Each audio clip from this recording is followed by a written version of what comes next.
Welcome Salam, to the city friends. of brass. Yes, I am adventurous wanderer, Nawi ibn Michael al-Khalin, and this is my bodyguard, Altair. I was gonna I don't.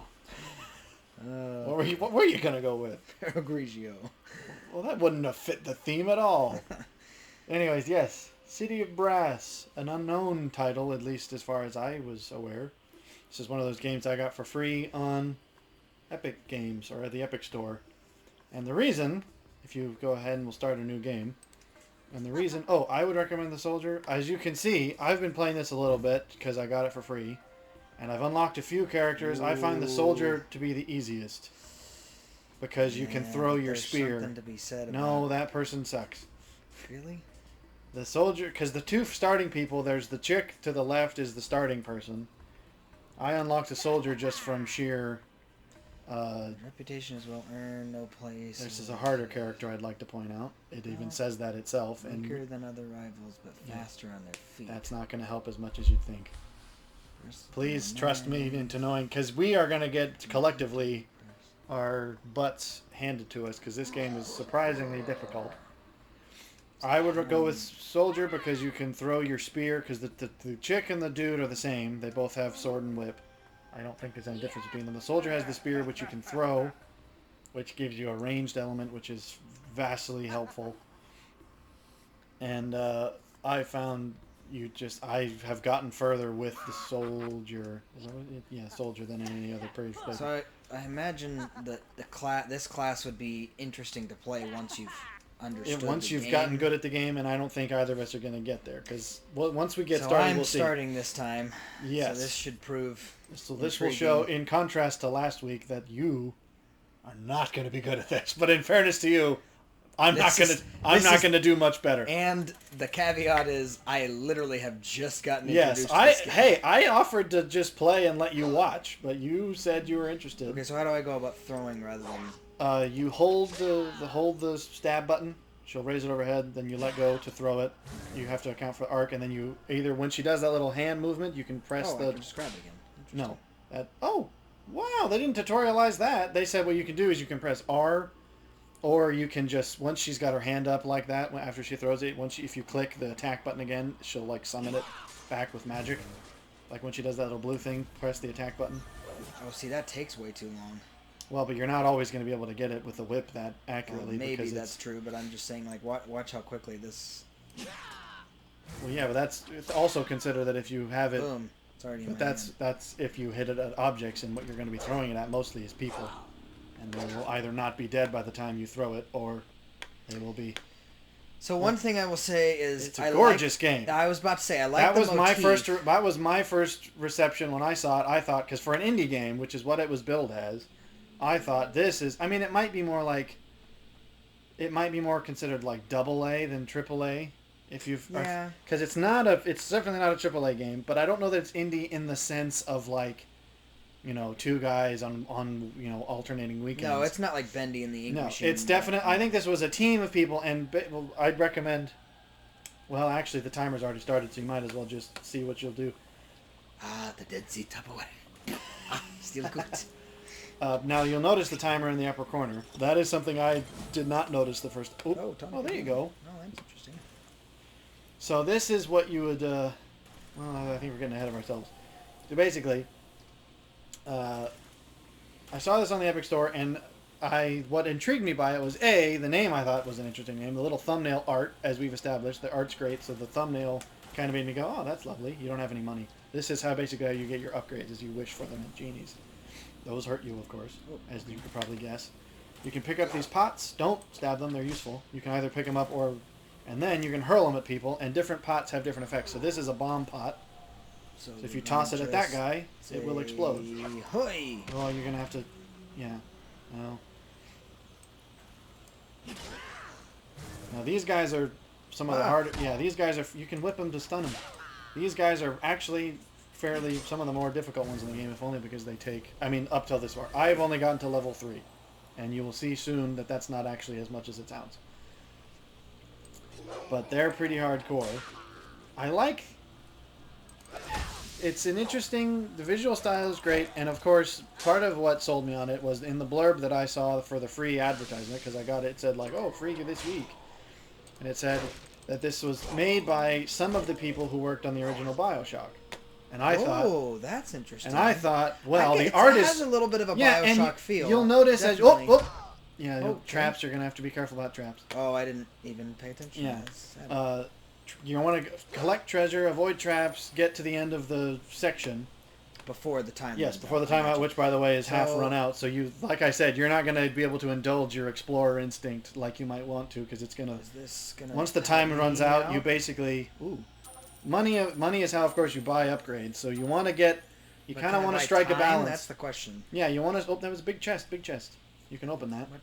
It was in there. You want to, of course, use all your time, but you don't want to go over your time. So I generally will find where the exit is, because it's not always obvious. Once you know where it is, explore a little bit to get money, because money is going to help you later on.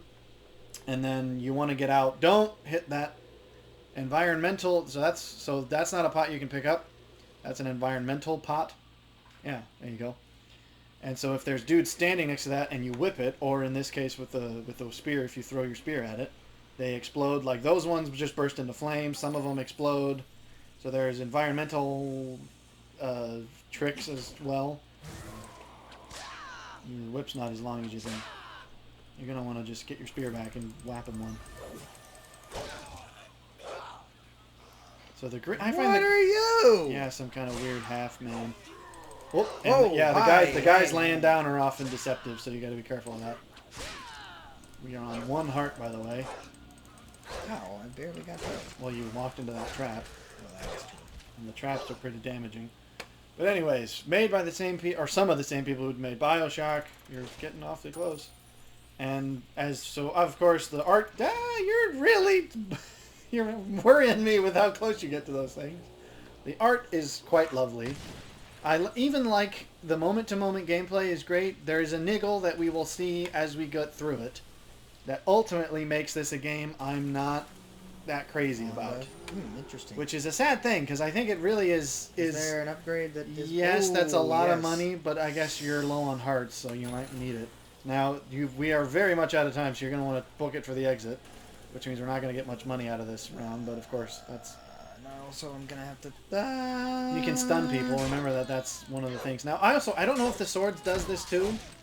The spear hits multiple people at once. Maybe if you get the right orientation, the sword would too. But I think it's easier with the spear. You can hit people and get them out of the way.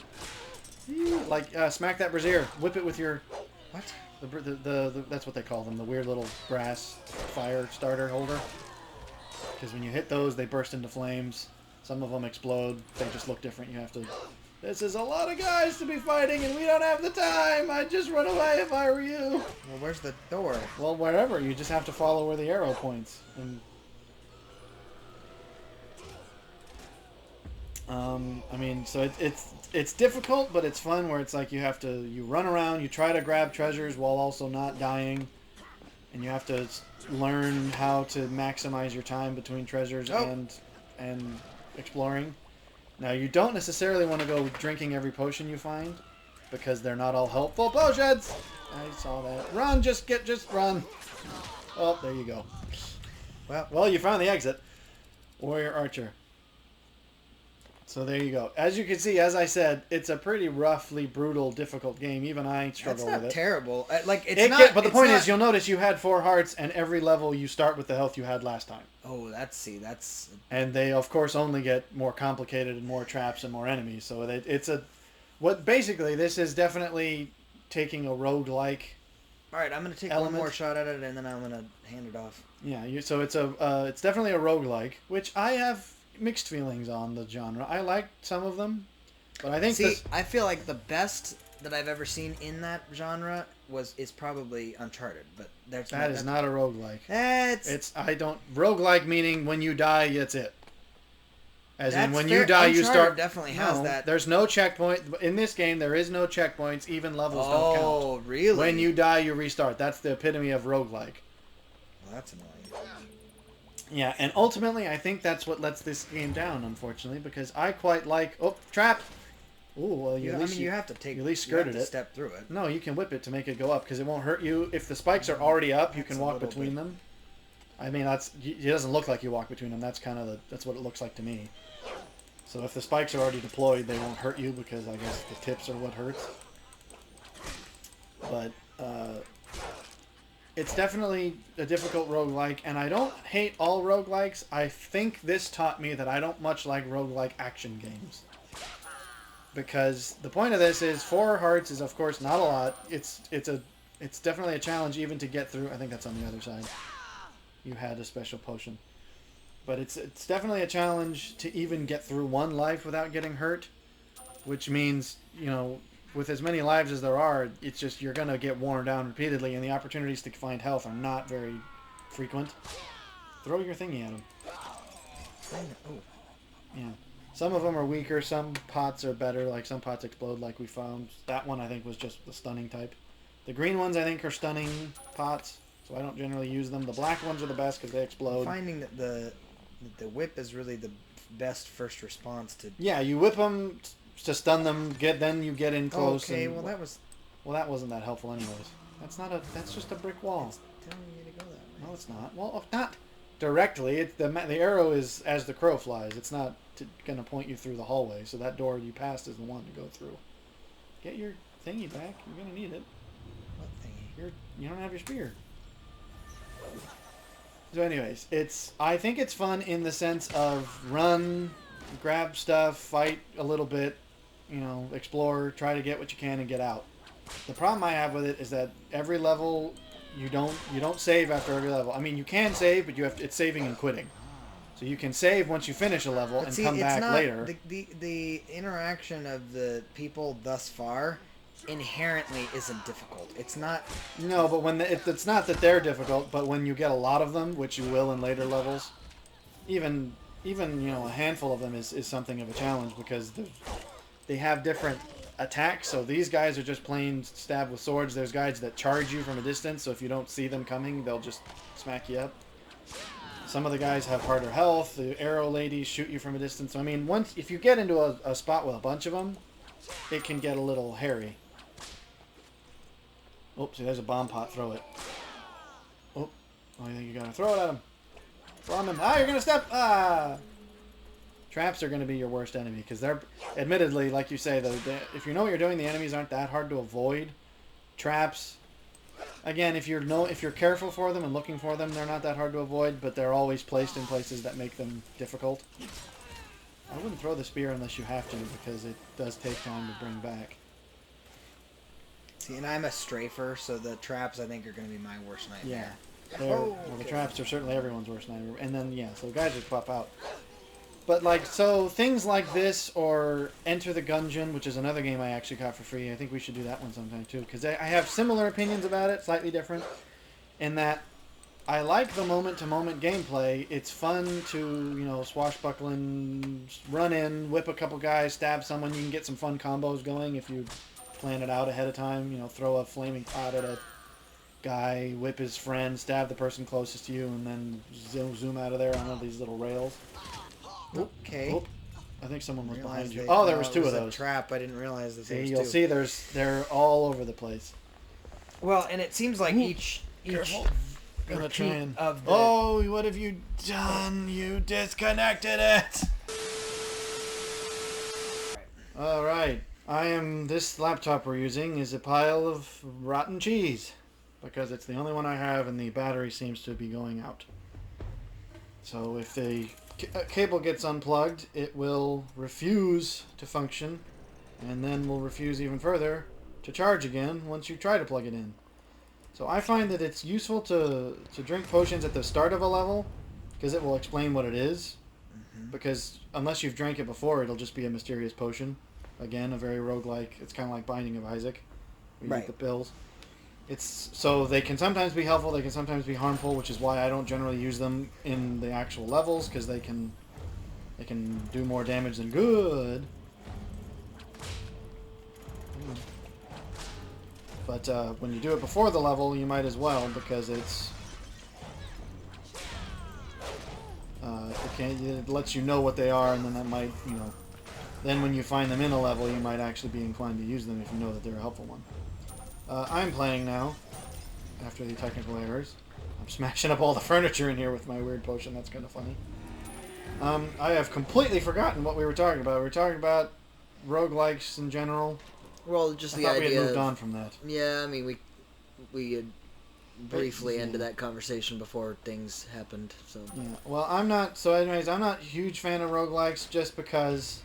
But then again, I feel like I have to quantify that because one of my favorite games on a sort of, I'd call it a critical level. One of my favorite games is an indie roguelike called Sunless Sea. I think I've told you about it before, but it's very undersold, appreciated. Yeah, but see, that one is not as perilous. Because yes, the moment to moment is not bringing you so close to death, and that's my problem. Is that with stuff like this, I have 4 hearts. It's a miracle to get through a level without losing at least one of them, and that's a good run. I thought I got her. And then it's just like the fact that the levels keep coming, and you have the same health from time to time, from level to level that is. You're inevitably going to lose it, so you have to hopefully get potions or genies that will heal you, and they are not common. I imagine older generation of gamers they might appreciate get somewhat like.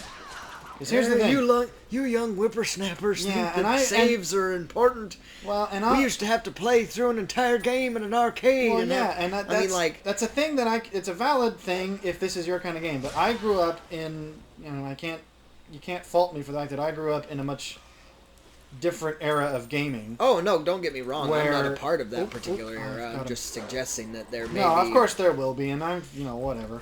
They can have their opinion. But, because there was an era in which games were purely gameplay. Right. When it was just, you attack the things or you fight the ships. It's like that was all it was. I did not grow up with that, so to me, I like games. This game I don't feel like I could ever finish because it's like it doesn't even want you to. Like, to finish this is like the ultimate challenge of it. Right. I mean, that's like the average point. player is not expected to. It's almost like an arcade game in that sense, where they don't expect you to get to the end. And if you do, that's like bragging rights for you and your friends. Right. Well, and that's the whole point, is that you then become like, oh, I got the highest score and I've finished. Yeah, it's like that. Whereas that's not my generation of game. Right. So to me, the idea that this game doesn't want me to actually finish it, I go, but it's then a what's bit the point? counterintuitive, yeah, because we're the type that I think, and it would be interesting to know what you guys think, but the idea of come into my traps, making sure that you dot every I and cross every T. I mean, there's a degree of even some of the new games now where there's so many side quests and various things that you're going. There's never even, there's not necessarily an expectation you're even going to complete all of those as well. Oh, what? We found the ending? We found the ending. We got some time. I want to see if I can find some loot. Give me the. I can reach that from there. So yeah, I mean, so if you haven't played Sunless Sea, I would highly recommend it. And this is, I proselytize to anyone who will listen about that game. Now is that the right word? Yeah. Oh yeah. Okay. I wasn't sure because I wasn't sure after I said it. I was like, did I just say something heinous? No, but I do think it's a unique experience that most people will not like, and I would say that to anyone I told about it, because I would want them to know that they very. That's the one that is. It's the one. Very I don't think you've ever. You cannot get ye Flask. No. It's not a text adventure. But I thought that it's the one that you like. I don't think I've ever showed it to you. Yes, but it's not a text in the dark adventure. or whatever. It's okay. I see. I almost made it through this without losing a heart. Now I'm down to half. No. Boom. So I enjoy the gameplay moment to moment. It's fun to stab a person, whip a barrel that makes another group of guys explode, throw the barrel you had in your hand at a guy and have him explode. That probably got picked up, and people are going to wonder what that was. Let's just not explain it. So I enjoy the funness of it. I enjoy like like this. I like throwing a bomb barrel, whipping a thing to make a bunch of guys catch fire. That's all lots of fun. I'm almost out of time. So take a barrel. But my problem is that you can't save after every level. I mean, you can, but it's the quitting the game. You save and quit, and then you come back to that level. And if you die, you still go back to the beginning. So it doesn't really solve. It means that you don't have to beat it in one sitting, but you do have to beat it without dying. Yeah, that is just. I knew it. See, that's the thing. This I does knew I have was a going to do very it Indiana Jones feel yes, to it. and that's fun. And perhaps that's why I thought it would be good for topics, because I figured it could lead to stuff. But that's so we made it to level 2. So for the basic plot, you made it to level 2. Well, can't K. Not sure what you're. Yes, take for that what you will. But the basic plot of the game is, the city of Brass. We're in this secret, forgotten city. As you can see, this was once a wealthy, powerful. It's a little bit of an Atlantis type narrative. Wealthy, powerful. They became so wealthy that they basically made the point. Everyone got so rich that there was no one who was willing to be a servant, and thus, in order to, in order to have their staff, their servants and whatnot, they enslaved genies to act as like their sort of personal servants. And of course, that is anyone who would know anything about any kind of mythology. That's a bad idea. So the city was sort of cursed with magic, but everyone was still like super wealthy and rich, and so like all of their. But at that point, the undead really don't have much to do all with the riches. all the trading partners that they had abandoned them because they were like, we don't want to be with you messing with genies. You That's crazy dangerous. scamps and your genie slaves. So look at that. This is what's fun about it. Is I hook shot my way in on a giant thing. I whip a chick. This dude runs at me. I stab him in the ribs. I use a whip to pick up this lamp and throw it at her before she can. It's like, this is fun, and I wish it was. Well, the only way I could say it, which I know is just gonna get all sorts of comments, is though I just wish it was easier, and not in the moment to moment. I don't wish that the enemies were easier to fight. I don't wish that any of this stuff was different. Other than that, I wish maybe wish there's dying. an easier way to get health. Yeah. Maybe that would have been the change. Well, maybe even if that, because it's just to me the fact that I am not expected. I'm gonna see if I can. Yeah, if there was a better mechanic for gathering health, like for instance, if you could gather health with like barrels, like there was. Well, yeah, because you can only buy health one heart at a time from certain genies, and they're not common, and it's not cheap. And there's only one per level, I think. Is this a health potion? No, it isn't. Like so if you're lucky, you'll get one extra heart at the end in sometime in the level. And so the farthest I've ever gotten in this was level, I think, 3, and I've never gotten past level 3. Now, so yeah, it's fun. Ooh, I like the art style. I like everything about it. Other than that, I just feel like it doesn't want me to beat it.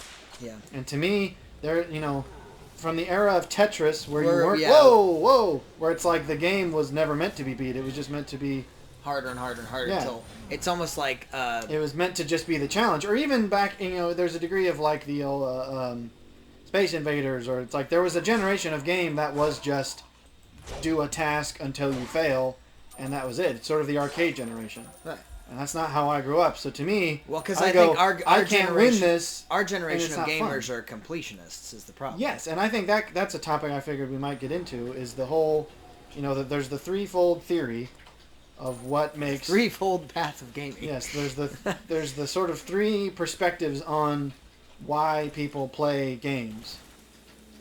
And escapism is one. Obviously. Well, yeah, there's like like this. It's fun. I just flew in the air. And because I'm trying to talk, I'm getting slipped up and I'm doing poorly. But it's all your fault. Me? What? I'm talking to. Oh, okay. I thought you were just being bizarrely critical for a moment. No. It's all your fault. You suck at this. As I sit here not playing because I sucked. Let's see here. Here's our health for this, and it's going to cost me. Well, okay, we actually did pretty well last round. So darn it! He just took away. I think I still netted a net positive of 1. Okay, the fact that he didn't fall into that, I find abhorrent. Oh, what was that thing? Oh, okay. That is a massive distance. Most of them don't hurt from that far away. And now I can see, look at that. I just got my health, I lost it, and now that was it. I can't get any more.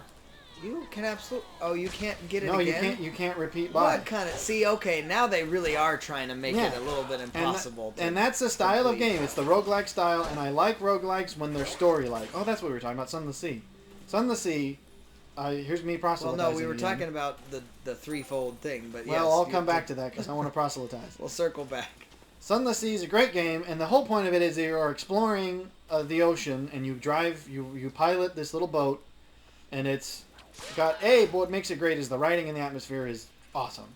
Yeah. Because it's a very Lovecraftian, like you live in what is essentially like a city in a giant sunken cavern. Because basically the plot of that is the city of London, because it's like an alternate history thing. Oh, I didn't know it was London. The city of London, for some inexplicable reason, which is part of the fun of the plot is that they never really explain it, was one day sunk to the bottom of this cavern, and people basically just kind of got over it. So it's like they've been there for hundreds of years, so now no one really remembers the surface. And so they just live in this dark cave. Seems like totally what British people would do. Just well, whatever. I guess this is life. I guess forever.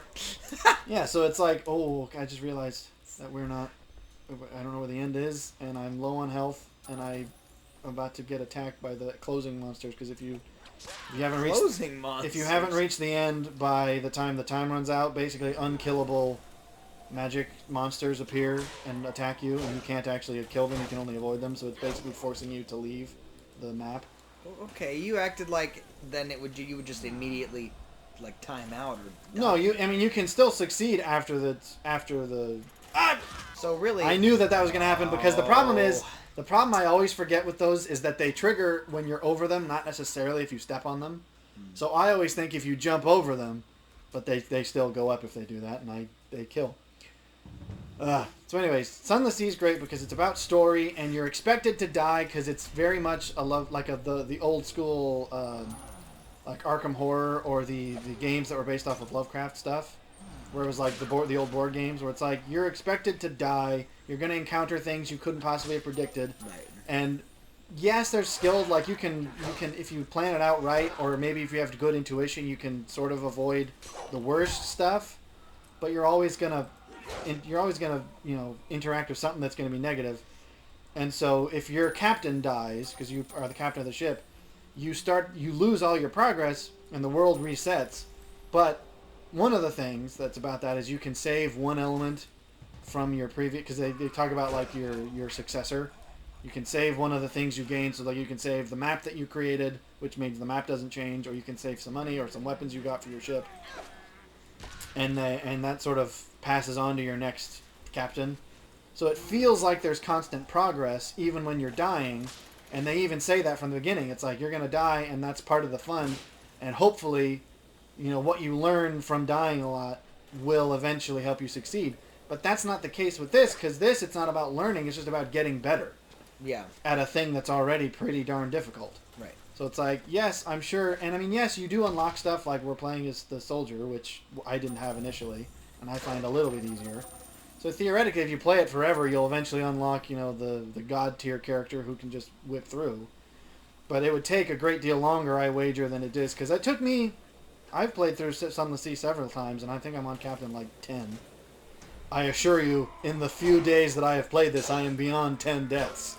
So it's like 10 deaths in Sunless Sea is like, now I've been on the guy I've had forever, because once you learn, because that's more learning about the world. Right. You know the kind of things you should be smarter to avoid. Right. And a lot of times you can guess like, this seems like a bad idea, but I'm curious, and you get punished for it. This, it's just like, you weren't. You'd have to get psychotically quick on your feet and smart and fast to get better at this. It's not like it's a matter of learning the algorithms in this. Yeah, which it's is, not again, learning about the world. It's just getting better at the moment-to-moment gameplay. Which is, again, it's an arcade perspective. Yeah. And that gets frustrating when you're doing it, a number of times. Because, like I said, I've never gotten past level 3. Okay, my spear's not... I'm having a weird bit of lag. I can borrow a term, Arcadian.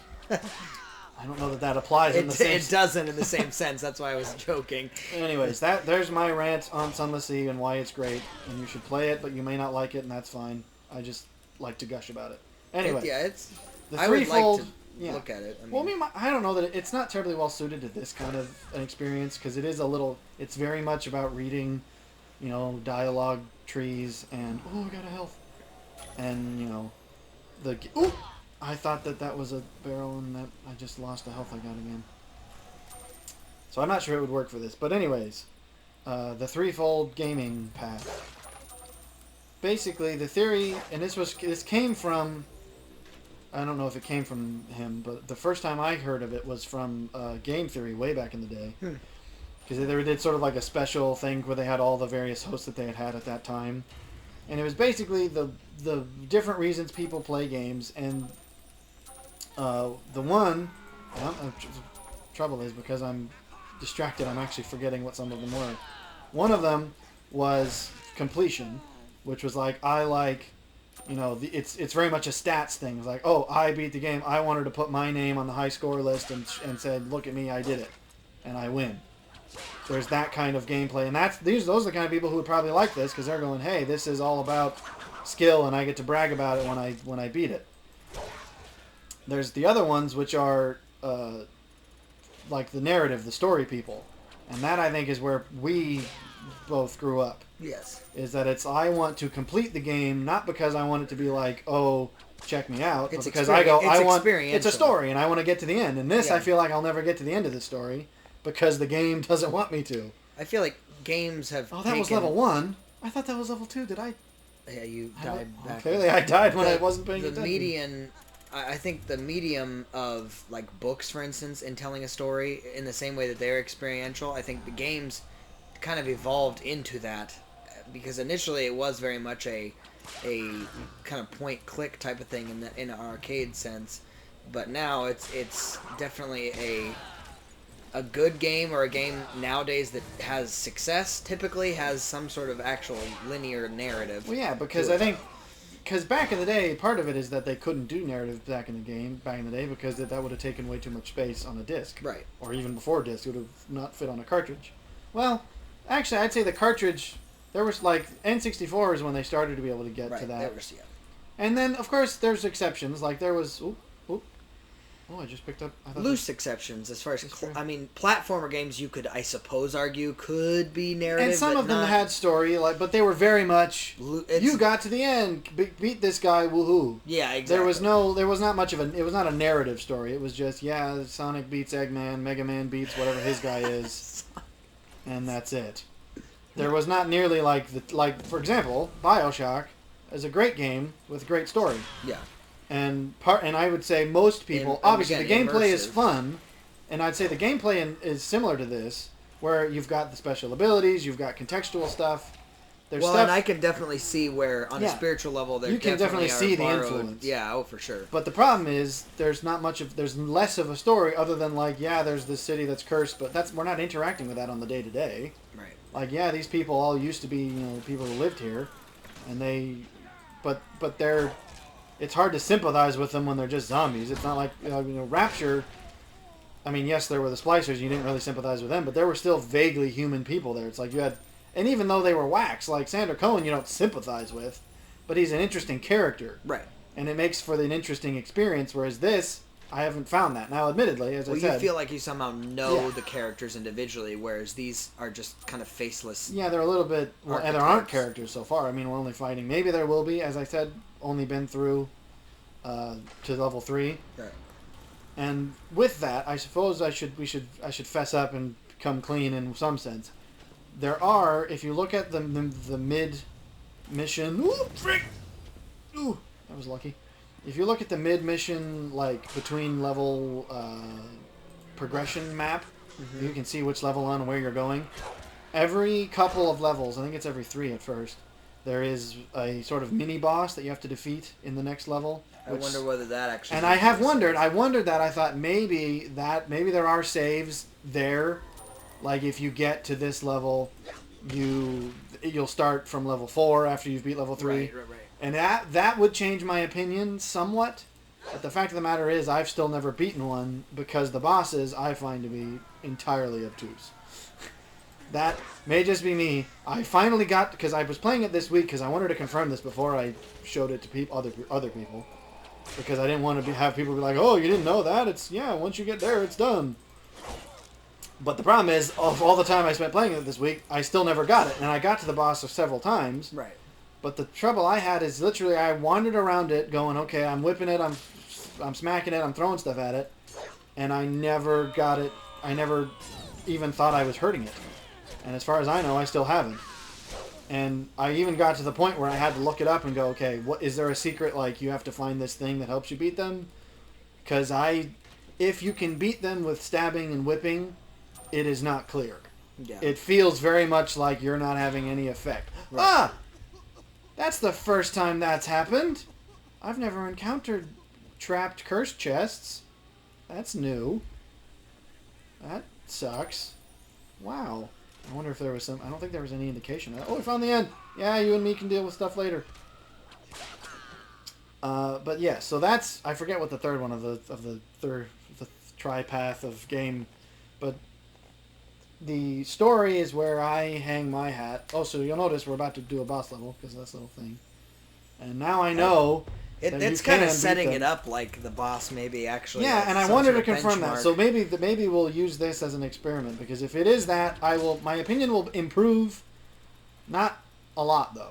See, I would say my opinion would improve dramatically if that's the case, because then it's still broken down into chunks that are achievable. I mean, it's like yes, they would feel more achievable because I have gotten to level 3 several times. I've just never beaten it, which is not uncommon to get to a boss and not beat it several times. Well, and how many times have you really been? So if it's like that, I could probably get over it. But, since we brought up other roguelikes, like Enter the Gungeons, another one, which is a different kind. It's like an old arcade bullet hell shooter. Okay. Where you are this little... It's very much a pixel game, 2D, top-down. Right. Where you run around and you collect different guns and you're trying to find the boss of the level. The trouble with that is even if you beat the bosses, that's it. And there's 7 levels, I think 6 maybe. There's 6 levels in that, 7 levels of death. And if you don't beat the game in the first one, your first time through it, you won't beat the game. Okay, I forget these weird witch characters because they're... I've never figured out quite how to deal with them. The profane magus would be how you say that. Well, the magus would make more sense if it's mage. If it's based on mage. Well, I don't know. Maybe it is, maybe it isn't. And see, now it goes back to level 1. So it wouldn't surprise me at all if beating the bosses doesn't matter jack squat. Like that, I wouldn't be at all surprised. They've definitely set it up for that being not a surprise. Because that is even in other roguelike games, bosses don't mean anything.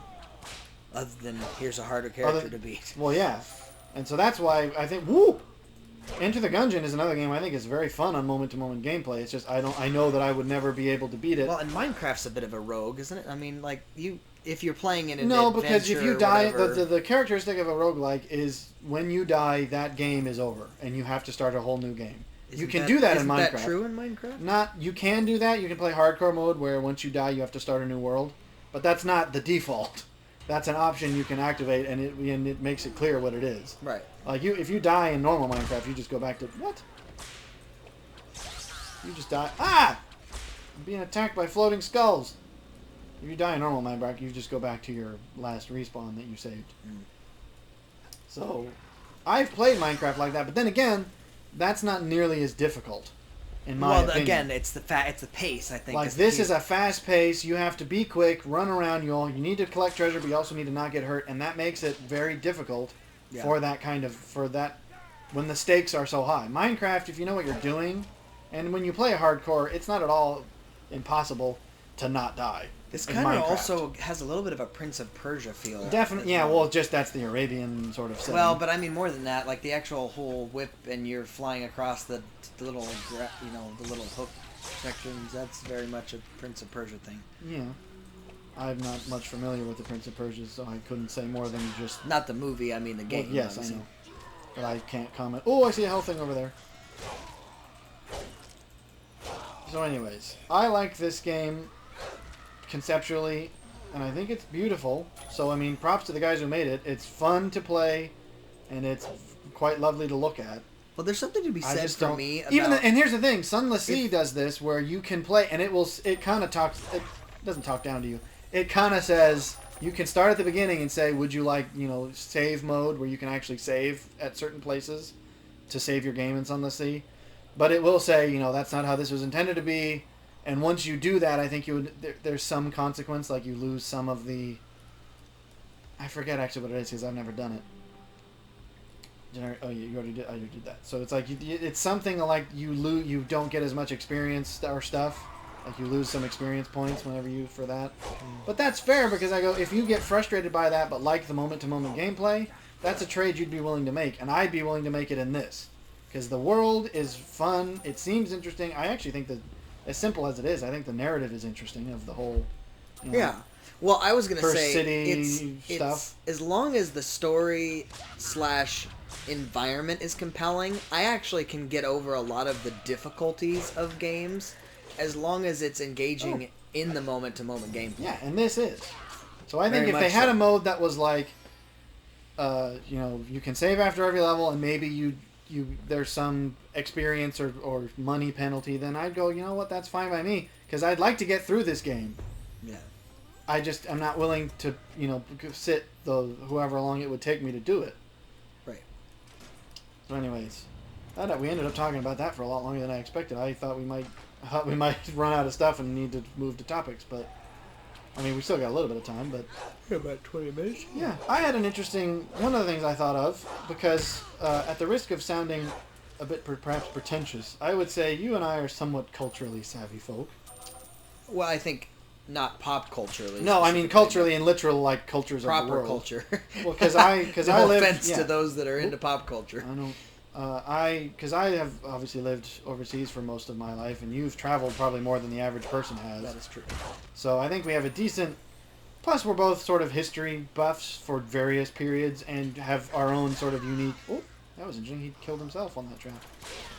We have our own sort of unique fascinations when it comes to, like, certain culture, mythology and stuff. Right, history right. even. Or Ben's, yeah. I tend to be a little bit more into, obviously, the Eastern culture as far as the historical. So we have that kind of nature, but I don't know that either of us is much in the Middle East, which is what this kind of setting of this. See, game. and I would actually be fascinated to engage that. I think it's I probably have at least a little bit of a closer sister to that, in that obviously within the narrative of, biblical approach and the Israelites and things like that, there's a degree of rubbing elbows with, obviously. Well, hardly even elbows. You're rubbing foreheads at that point. Well, okay. But I'm just saying it's not, much of biblical history happened on the Arabian Peninsula. Right. I'm just saying, but it's not required necessarily to have a extensive knowledge in this. It's more of a perfunctory kind of precursor to. You did. You can have a fairly. These traps are huge. I don't know whether I would call it placid, but just kind of boring or flat interpretation of this particular cultural history in comparison to the Israelite history. But I think it would definitely be enriching to have this kind of historical perspective for sure, because it would then load up. I think give you some perspectives on even the contemporaries within Israelite culture. So well, and I mean, I'm not. This I think is going for very much a sort of golden age Saudi Arabia type. Yeah. Aladdin. Not that that's the best example, but forgive me for being a Westerner. Yeah. That's the best example I have to hand. Yeah. But it's like that kind of, and there's something to that. But it interested me because I thought, for all of our interest in various cultures and stuff, I don't know that either of us have much experience with. I mean, the closest I might get is Egyptian history, because that's something I find fascinating, which isn't quite, it's not strictly Saudi Arabian, just by sheer geography, but also it's a little bit this, where there's the sort of the romanticism of it. Yes. This is obviously clearly a romanticized view of, I mean, well, not strictly because it's cursed, but I mean, even just in the sense that it's, all pretty and beautiful and magical. And there's a bit of that with Egyptian history, but that's as close as I get. But I thought it was an interesting deficiency, perhaps. Do you think it actually may be worth noting that it could speak to the greater commentary of the fact that there's not really a lot of... Now, don't get me wrong, I'm not suggesting somehow that Come on, there needs to be some sort of comparison game between cultures of what historically has been put forward. But it is true that I don't know that I've seen the lion's share of historical perspective that you learn in school and things well, like that. from a Western school, of course. That's, yeah, but I mean, we learn about limitation. Think about the fact that we have, even on the History Channel and things like that. How often do you come across but something once like again, this that's a versus Western Egyptian, or I don't know. You come across Egyptian as much as you would. Okay, here. Oh, I'm in a. You'd come across Egyptian quite a bit more but I than mean, this. I mean, but again, you're talking. The History Channel is nonetheless a Western influence. I'm sure people who grew up in this area have far more familiarity with. Well, I mean, its by folklore and its default, heritage. but I'm thinking more I need health before I on fight a global level. If you follow that track with me, I wonder whether a part of it is just that it's not as no highlighted or as emphasized. Maybe that's the boss. Particular. Chick. She doesn't know we're here yet. I have plenty of time. I'm gonna see if I can find some health because I am not. There's no hope I'm gonna get through this with half a heart. Okay, I'm not gonna get through this if I have to fight you either. These magic chicks really are annoying. I don't. And there's two in here, aren't there? Of course there would be. And they run away from you too. They back up. Okay, I don't need this. I hope this heals me. I'm taking a risk.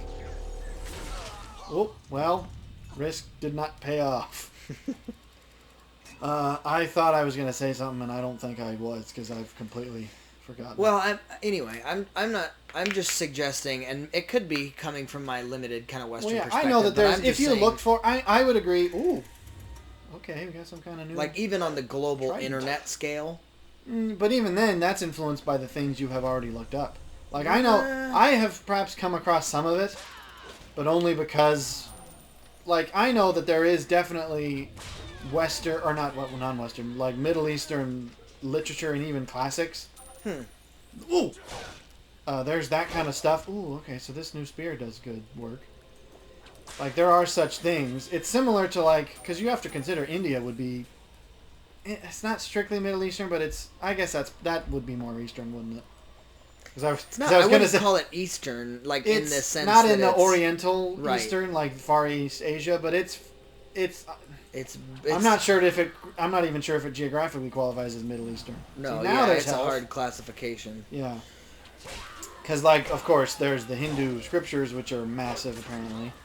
Yeah, for sure. And then there's... But see, I guess I wasn't referring to that as No, I wasn't either, because there's... In terms of truly Saudi Arabian, Middle Eastern history or literature, I don't know that I know of a lot. That's of course, but I know that it exists. I just can't name any offhand because it's not my experience. But I do know that such things, and even like, it's becoming more prominent in, like, I know technically this is a Western thing because the Alchemist is a pretty famous book, but it's not a Middle Eastern book, but I was about to say it's not inherently. It's written by a Spaniard, right? But Spain actually has a unique history of the Western culture. Spain has an interesting interaction with the Middle East just because of the Moor conquests and all of that. Sure. There's a lot more Middle Eastern influence in Spain than in most other European countries. Yeah, that's probably true. So the author draws on that, and the film is, of course, set... it starts out set in Spain, but the kid travels to Morocco and then travels across the Sahara and where he meets the alchemist. And it's... I suppose when I read it, it does not... It feels still somewhat Western. Right. But I think it indicates a trend of growing, like, interest. And more, it's becoming more marketable, you might say. Because I think part of the reason is just back in the day, it wouldn't have been very marketable to sell such things. I mean, probably the closest would have been something like 1001 Nights. Yeah. But I'm not sure I could name anything other than that, really. So, I don't know. It would be a worthwhile thing to explore, because as we said, I enjoy sort of cultural discussion, even if it's stuff that I would admit to being foreign, or rather admit being foreign to me. I would be interested, I suppose, to get into I feel like I should be close to the end. Texts that are not inherently religious in nature, I suppose. 1001 Nights is closest to that, because obviously, I mean, the Quran would be the most obvious right, that's Middle Eastern piece of literature. Correct. But that, it's kind of like saying the Bible's the most obvious. It's like, yes, it's a Western piece of literature, but it's not what people are going to recommend to you if you're looking for Western literature. Right. Well, and it's also not a level we're on. It's also not a good representation of the broader cultural. Yeah, because it obviously speaks. The New Testament would have been obviously Greece and Rome at the time, but even still, that it was that filtered through in the Israeli view of Roman occupation. So it is still not inherently Israeli, because obviously you have. Well, the writers of most of the New Testament were Israelites, not Israelites, Hebrews. Well, I mean, Paul wrote a majority of the New Testament. He was a Roman citizen. Sure, yeah, he was a Roman citizen, but he was. That's all I'm. Jewish is the word. Is not. Yeah, not Hebrew. Jewish. Yeah. Which I suppose I don't know enough to remark on what the difference actually is, other than just history, like age. Hebrews. That's a part of it, but I mean, there is a little bit of a. Yeah.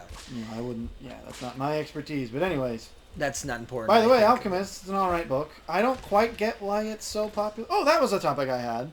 This might transition that. Off topic now. I think we've exhausted as much from we can as of the actual. This is a weird thing. This is new when I played it. These chickens you can just. What? You can throw chickens and it distracts people. But they're like weird spirit chickens. But anyways. I hadn't intended it. I had other things to talk about, but I thought perhaps since we're the cultural adept, as it were, not to sound too poncy, although it does. Yeah. What I mean by that is we like to read and watch and view a variety of things just out of curiosity. Yeah, we're learners. I mean, I think that's somewhat academic people. You're still in academia, and I am now out of it. Yeah. Well, but I think just that there's a bend on a mind or even intention level. We have an enjoyment of We have an enjoyment of We have an enjoyment of developing understanding of things that we find interesting, whether they be simple as games even. Which is one of the reasons we do this. Sure. One of the reasons I'm showing you this is just because it's a unique indie game, and I think, woo. It's like I don't see why it would be any different than just watching a new film. Sure. Play a new indie game and go, this is interesting. Here's what we think about it and all that. But speaking of films, I watched Judge Dredd this week, the original 1995 with Sylvester Stallone. Huh. And it's a freaking great movie. It's ridiculous. It's ridiculous, but it knows it. And sure. So it does not take itself seriously, and it's kind of like how I felt about Terminator when I first... Oh, is that a curse? Dang it! There's more curse chests than I remember. But it's like how I felt about Terminator, where it was one of those movies that I hadn't seen, because I was not a film buff growing up. And so when I watched it, I was like, oh, I understand why people like this, and I felt very much about Judge Dredd, because it's silly and ridiculous, but it's also fun. It's like the epitome of 80s ridiculous action. And it's great. And that was what I also watched, as a comparison, The Expendables. Also Sylvester Stallone and other famous action heroes. But I think it does take itself too seriously. Yeah, exactly. And I think it struggles for that, because it's got probably even better action because it's more choreographed and better effects. Right. Well, I think more modern is just kind of lends itself to that. It tries to be a little more Jason Bourne-y. Yeah. Which makes sense given the context of these guys being basically a private mercenary team and all that. Right. But I found that it took itself too seriously, and ultimately I felt that it was not terribly well written, which is odd. And I feel bad. Because I like Sylvester Stallone, because he actually apparently wrote and directed it. Or he wrote it with other people. I think it used to be like a comic, or was like a short comic run. The concept, at least. Yeah. So, he didn't write it alone, but it's just, I feel like it. Primarily, I found the dialogue to be really flat, which is sad. One of the reviews I read said, it's not a bad film, but given the talent that it had on display, it should have been a lot better. It should have been better, yeah. And I can agree with that, because I'm like, you have Sylvester Stallone, who can act. Yeah. A lot of people think he's sort of the Schwarzenegger muscle man with no acting skills, and I don't think that of Schwarzenegger either, by the way. No. But some people think of him as that, and I go, you have clearly have not seen Rambo, because I think the final scene of Rambo is one of the most touching scenes he's ever done. Because I think he sells that well. So it's like the guy can act. For sure, yeah. And the guy can write. He wrote Rocky and directed it himself. Yeah. Oh, are we on a boss level? I didn't realize we were on a boss level. We might actually do this. Because I thought we were lower down. Now, one thing I saw some people say, here's why these things suck. They throw these dumb magic sparky fire attacks at you, and they have the shield, and I don't know how to get rid of it. Because one thing I saw some people say is you try to whip at their feet and knock them over, but that doesn't work. At least not for me. Because you can't... What am I... Oh, that was just one of the... Are there pots that are near... That was my only other thought, is... Some people said, oh, use the projectiles, but A, there's not... Like, there's none in here. I'm going to have to wander around to find some. There's treasure there. And even then, the ones I did find didn't do that much. Like, these I don't think are going to do anything, because they're just plain, like, knockout pots, like distraction pots. But, like, an explosive pot, maybe?